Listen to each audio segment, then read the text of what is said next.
రైడిక బుడమేరు వాగు 15,000 క్యూసెక్కులు కాగా అంతకంతకు వరద రావడంతో పూర్తిగా సింగినగర్ పరిసర ప్రాంతాలు విజయవాడను కూడా ముంచేసిన పరిస్థితి కనిపించింది. ఈ సాయంత్రానికి ఇప్పటికే ప్రస్తుతం వరద తగ్గినటువంటి పరిస్థితి, ఈ సాయంత్రానికి క్రమంగా ఇంకొంచెం తగ్గే పరిస్థితి ఉన్నట్టుగా తెలుస్తోంది. ఓవరాల్ గా దీనికి సంబంధించి మరింత సమాచారాన్ని మా కరెస్పాండెంట్ ప్రసాద్ లైవ్ లో అందిస్తారు. ప్రసాద్, పూర్తి డీటెయిల్స్ ఏంటి? ఈ రోజు కూడా ముఖ్యమంత్రి చంద్రబాబు నాయుడు గారు సమీక్షలు కావచ్చు, లేదంటే వరద ప్రాంతాల్లో పర్యటించడం కావచ్చు, ఇవన్నీ జరుగుతా ఉన్నాయి. బుడమేరు అట్లాగే కృష్ణానది కూడా పూర్తిగా క్రమంగా నీటి మట్టం తగ్గుతున్నట్టుగా తెలుస్తోంది. పూర్తి డీటెయిల్స్ ఏంటి? ఆ పవన్ విజయవాడ మొత్తం కూడా దాదాపు సగభాగం ముంపు ప్రాంతానికి గురైంది. ఒకవైపు బుడమేరుకి గండి పడతాం అనూహ్యంగా సింగనార్ ప్రాంతం మొత్తాన్ని ముంచెత్తుంది. ఒక్కసారి రాత్రి 2.5 లక్షల మంది మొత్తం ముంపుకు గురయ్యారు.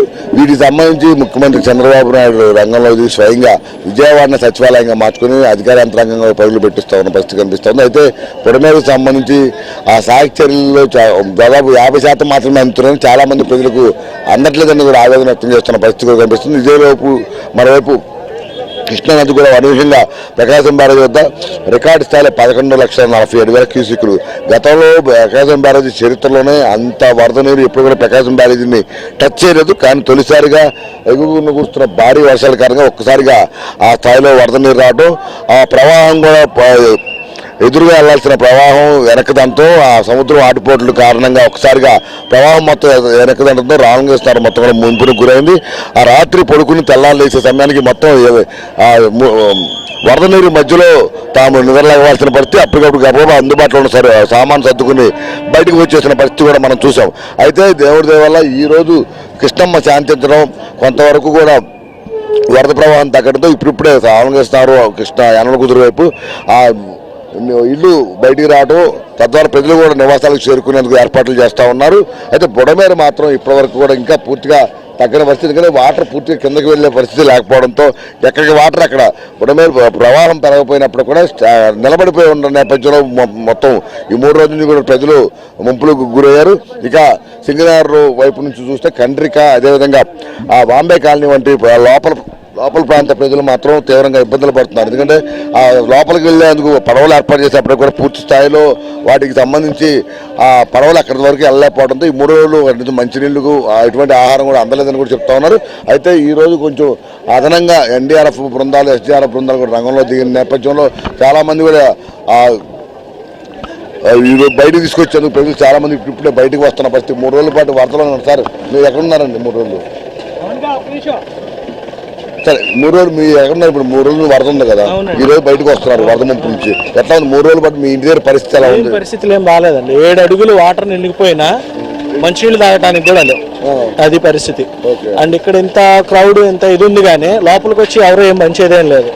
అది ఎందుకు అనవసరం అని చెప్పి ఇప్పుడు 3 రోజుల పాటు పిల్లలు ఉన్నారు, ఎటువంటి ఉంటే తింటాం, లేకపోతే అంతే. ఇంకా ఎలా ఉందమ్మా 3 రోజులు ముంపులో ఉండి ఈరోజు బయటకు వచ్చారు? 3 రోజులు ఏమన్నా సార్, పిల్లలకి ఇవాళ తీసుకుని వెళ్తున్నా, కంటి నుంచి వచ్చాను నేను. ఎలా తీసుకొచ్చారు బయటికి మిమ్మల్ని? ఇవ్వట్లేదు అసలు, నడుచుకుని వచ్చి నీళ్ళలో నడుచుకుంటూ వచ్చారు, తీసుకొని ఇవ్వట్లేదు, ఎక్కట్లేదు, ఫుల్ అయిపోయి వెళ్ళండి అంటున్నారు. ఇది చూస్తున్నా మొత్తం ఫ్లైఓవర్ మొత్తం కూడా జనాలతో నిండిపోయిన పరిస్థితి. చాలా మంది కూడా ఇటు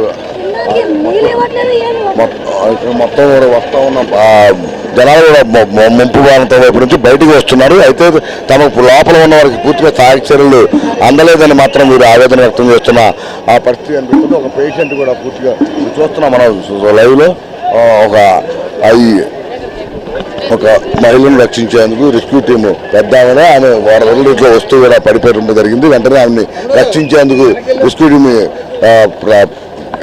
ఆసుపత్రికి తరలిస్తూ ఉన్నారు. మరోవైపు ఈ మొత్తం ఈరోజు చూస్తే ఫ్లైఓవర్కి సంబంధించి కూడా మొత్తం ఇక్కడ అస్తవ్యస్తంగా తయారైంది. మొత్తం అన్ని రకాల వాహనాలు కూడా పూర్తిగా స్టక్ అయిపోవడంతో నిన్న ముఖ్యమంత్రి చంద్రబాబు వచ్చిన సమయంలో కూడా కాన్వాయ్ సజావుగా వెళ్ళలేని పరిస్థితి నేపథ్యంలో ఈరోజు పోలీసు యంత్రాంగం పూర్తిగా అప్రమత్తమైంది. ఆ ఫ్లైఓవర్ మొత్తం కూడా తమ ఆధీనంలో తీసుకుని ప్రైవేట్ వాహనాలు కావచ్చు, బయట వాహనాలు కూడా రానియకుండా పూర్తిగా నిలిపివేశారు. కేవలం సహాయక చర్యల్లో పాల్గొనాల్సిన వాహనాలు మాత్రమే అందిస్తూ ఉన్న ఆ పరిస్థితి కనిపిస్తూ ఉంది. ఇక మరోవైపు ఫుడ్కి సంబంధించి కూడా ఇక్కడ ప్రత్యేకంగా వీటి ద్వారా కూడా ఇక్కడ ఉన్న ఫుడ్ ఏర్పాట్లు కూడా చేస్తూ ఉన్న పరిస్థితి. ఇప్పటి వరకు ఎవరు చెప్పమ్మా, ఎట్లా పంపిస్తున్నారు ఇప్పటివరకు? ఎలా ఇక్కడ మొత్తం మీ సహాయక చర్యలు దాని నుంచి చూస్తూ ఉన్నాము, మొత్తం డ్రోన్తో ఎలా పంపిస్తున్నారు, ఏమేమి పంపిస్తున్నారు, ఎట్లా అందిస్తున్నారు? ఫుడ్ వచ్చినట్టు ఎవరెవరికి అవసరం ఉందో వాళ్ళకి అందిస్తున్నాం సార్. ప్రెసెంట్ అయితే మా 5 డ్రోన్లు వచ్చినాయి మా కంపెనీ నుంచి, ఇంకా డ్రోన్లు వస్తున్నాయి. వెనకాల అన్ని డ్రోన్లు మాయే అందిస్తున్నాయి ఫుడ్. మారుతి కంపెనీ నుంచి వచ్చాము, హైదరాబాద్ నుంచి వచ్చాము ఫుడ్ అందించడానికి. ఇది ముఖ్యంగా చూస్తా ఉన్నాము. బుడమేరుకు సంబంధించి ఇంకా వరద ముంపు కొనసాగుతున్న నేపథ్యంలో ఇంకా ఇతర ప్రాంతం చర్యలు చేపడుతున్నప్పుడు కూడా పూర్తి స్థాయి అందరూ ఆవేదన వ్యక్తం చేస్తున్నారు. అయితే ముఖ్యమంత్రి చంద్రబాబు నాయుడు మాత్రం ప్రతిరోజు కూడా దాదాపు 3 సార్లుగా ఈ బుడమేరు సందర్శించి వరద బాధితులకు ఆయన సహాయ చర్యలపై ఆదేశాలు జారీ చేస్తా ఉన్నారు.